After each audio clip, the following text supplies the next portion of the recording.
great since you left me. It was what, an hour ago, wasn't it? It was probably about that. For decades, Burt Reynolds lived a life that looked untouchable from the outside.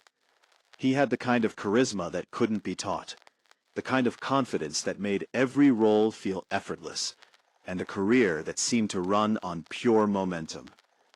To audiences, he wasn't just a movie star. He was the movie star, the face you trusted to entertain you, the name that guaranteed success, the man who made Hollywood look easy. But when Burt Reynolds died, the truth that surfaced was far different from the image people had held on to for years. The fortune everyone assumed he still had was mostly gone. What remained wasn't the wealth of a legend, but the aftermath of decisions, habits, and beliefs that slowly eroded everything he had built. This is the real story of how one of the biggest stars in the world didn't just lose his money, but lost it so gradually that he barely saw it happening. At the height of his career, Reynolds wasn't just successful, he was dominant in a way that very few actors ever achieve. Through the late 1970s and into the 1980s, his films consistently topped the box office. Studios didn't just want him, they needed him. His name alone could carry a project, and producers were willing to build entire productions around his presence. The money followed naturally.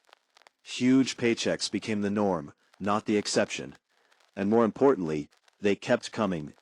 That consistency created something dangerous, the illusion of permanence.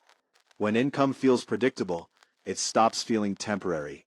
For Reynolds, success didn't feel like something that could fade. It felt like something that would always be there. That belief shaped how he lived. He didn't approach money with caution because he had no reason to.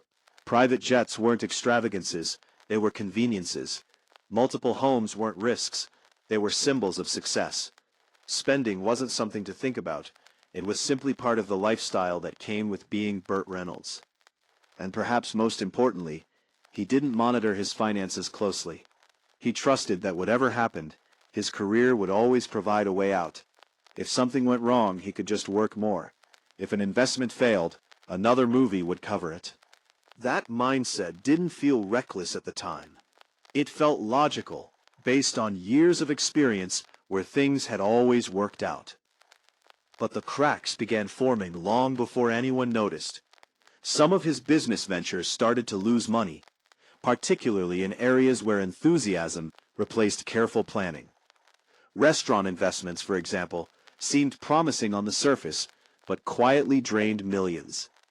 These weren't catastrophic losses on their own, but they added up over time. And because Reynolds wasn't paying close attention, those losses didn't trigger any real concern.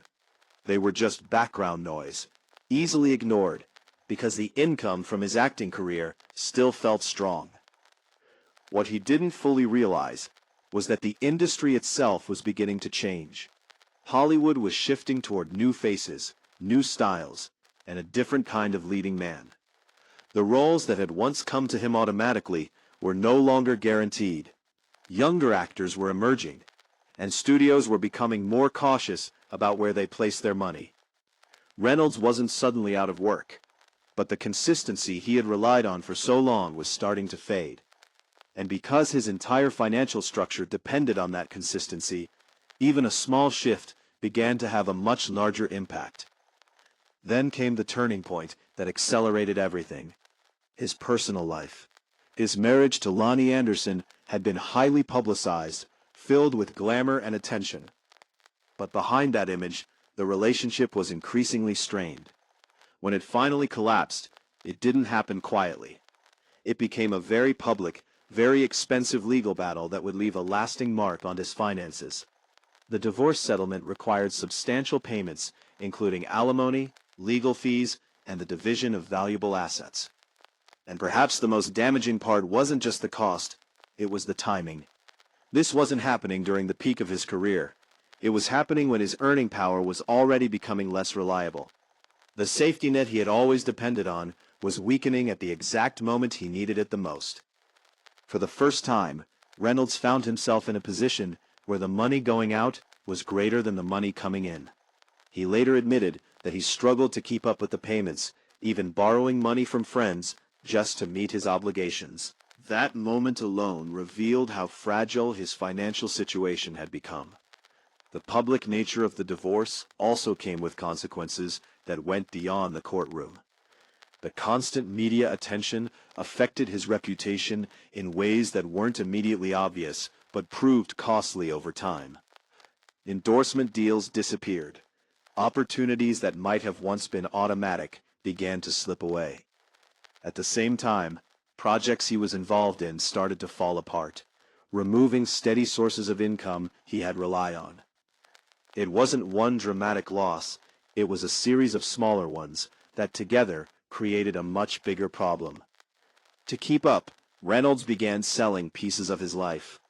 Properties that once represented success were quietly put on the market. Personal items, things that held meaning beyond their financial value, were auctioned off.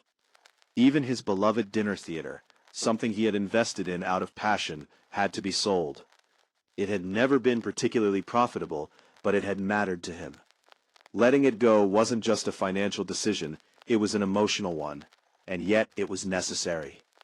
By the mid-1990s, the situation had reached a breaking point. When Reynolds filed for bankruptcy, it wasn't a strategic move, it was an unavoidable reality. His debts had grown to a level that his remaining assets simply couldn't cover. Years of spending, combined with failed investments and the financial impact of his divorce, had created a situation that couldn't be fixed with one more paycheck. Bankruptcy didn't erase the damage, it just forced it into the open. What made it even more difficult was that Hollywood could no longer function as his safety net.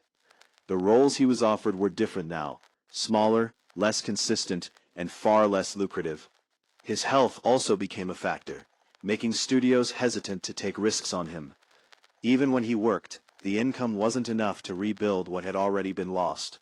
The gap between his lifestyle and his earnings had become impossible to ignore. And yet there was one moment that seemed like it might change everything. When Reynolds took on a role in Boogie Nights, it reminded everyone of what he was capable of. The performance was raw, restrained, and completely different from the confident persona he had built his career on. Audiences saw him in a new light. For a brief moment, it looked like a comeback was not only possible, but inevitable. But a comeback in reputation doesn't always translate into a comeback in finances. The recognition he received didn't come with the kind of income he needed to recover.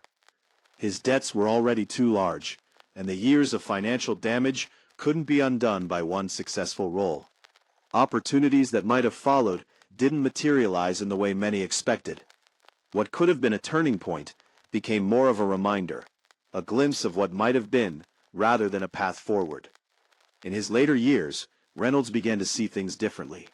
The man who once lived as though success would last forever started to understand just how fragile it really was. He continued working, but the focus had shifted.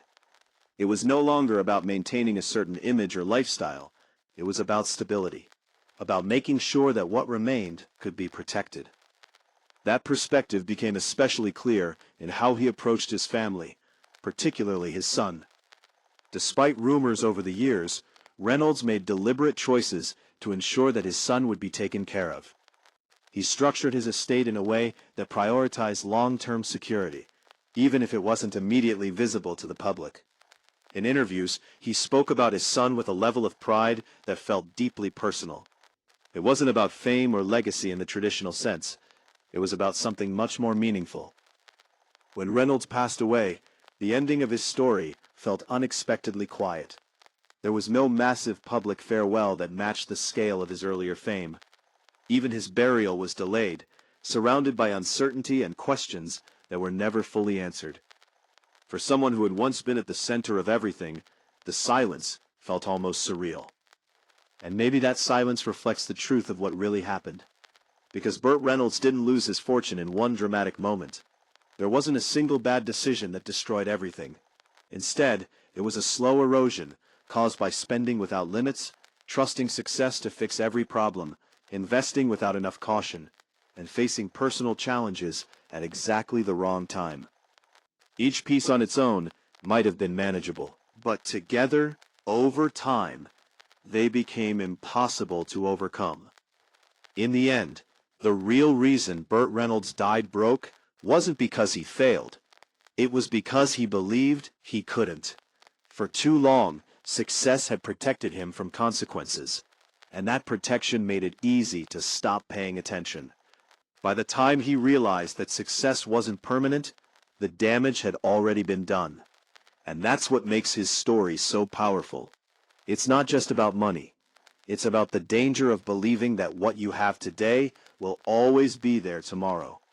Because sometimes, the biggest risk isn't losing everything all at once. It's losing it slowly, so quietly that you don't even notice until it's gone. So what do you think really led to Burt Reynolds' financial collapse? Was it the spending, the divorce, the failed investments, or the belief that success itself was a safety net? And do you think things could have ended differently if he had made different choices earlier on? Let us know in the comments below. And if you found this story compelling, don't forget to like, subscribe, and turn on notifications for more untold stories from Hollywood's past.